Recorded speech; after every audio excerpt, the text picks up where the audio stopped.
വാർത്താ സമ്മേളനം കേൾക്കുന്നത് കേട്ടോ അല്പം ടെൻഷനുണ്ട്, അല്പമല്ല നല്ല രീതിയിൽ ടെൻഷനുണ്ട്.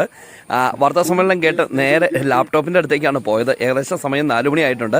അവിടെ ലാപ്ടോപ്പിൽ ചെക്ക് ചെയ്യാൻ വേണ്ടി ഇരുന്നപ്പോഴാണ് അനിയൻപുള്ളി റിസൾട്ട് എടുത്ത് നേരെ ഇങ്ങോട്ട് അയച്ചു തന്നത് കേട്ടോ. അപ്പം അതറിഞ്ഞതിൻ്റെ സന്തോഷമാണ്, സന്തോഷത്തോടെ കരഞ്ഞ കാര്യമാണ്. അപ്പം ഒരു സംശയം നോക്കി നേരെ വീണ്ടും ലാപ്ടോപ്പിൽ അനിയത്തി പോയി നിന്ന് ഒന്നും കൂടെ നോക്കുകയാണ്. ഈ കിടക്കുന്നു റിസൾട്ട് കേട്ടോ, ഫുൾ A+. Thanks God. അതുപോലെ പ്രാർത്ഥിച്ച എല്ലാവർക്കും നന്ദി കേട്ടോ. ഗുഡ്. എന്റെ റിസൾട്ട് വന്നു. എനിക്ക് ഫുൾ A+ ഉണ്ട്. എനിക്ക് വേണ്ടി പ്രാർത്ഥിച്ച എല്ലാവർക്കും ഒരുപാട് നന്ദിയുണ്ട് കേട്ടോ. പിന്നെ ദൈവത്തിന് ഒരുപാട് നന്ദി. എന്നെ പഠിപ്പിച്ച ടീച്ചേഴ്സ് അവർക്ക് ഒരുപാട് നന്ദിയുണ്ട്. Thank you. ചേട്ടത്തിനിത് ഇങ്ങനെ അങ്ങനെ വഴിയും നോക്കിക്കോ കേട്ടോ. കാരണം വേറെ ഒന്നുമല്ല, അമ്മ ഇവിടെ ഇല്ല, അമ്മ കടയിലാണ്. ചെറിയൊരു തയ്യൽ കട നമുക്കുണ്ട് കേട്ടോ. അപ്പോൾ അവിടുന്ന് ലഡുവൊക്കെ മേടിച്ച് ഓടിപ്പാഞ്ഞ് കയറ്റമൊക്കെ കയറി വരുന്നുണ്ട് കേട്ടോ.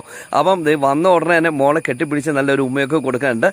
ഈ കയ്യിൽ ലഡുവാണ് കേട്ടോ ഒരു സന്തോഷം, ഞങ്ങളുടെ ഒരു ചെറിയ സന്തോഷം. എന്താണെങ്കിലും ഒരുപാട് മോള് കഷ്ടപ്പെട്ടു, ദൈവത്തോട് പ്രാർത്ഥിച്ചു, ദൈവം സഹായിച്ചു. ഞങ്ങൾക്ക് വേണ്ടി പ്രാർത്ഥിച്ച എല്ലാവർക്കും ഒരുപാട് ഒരുപാട് നന്ദി. Thanks God.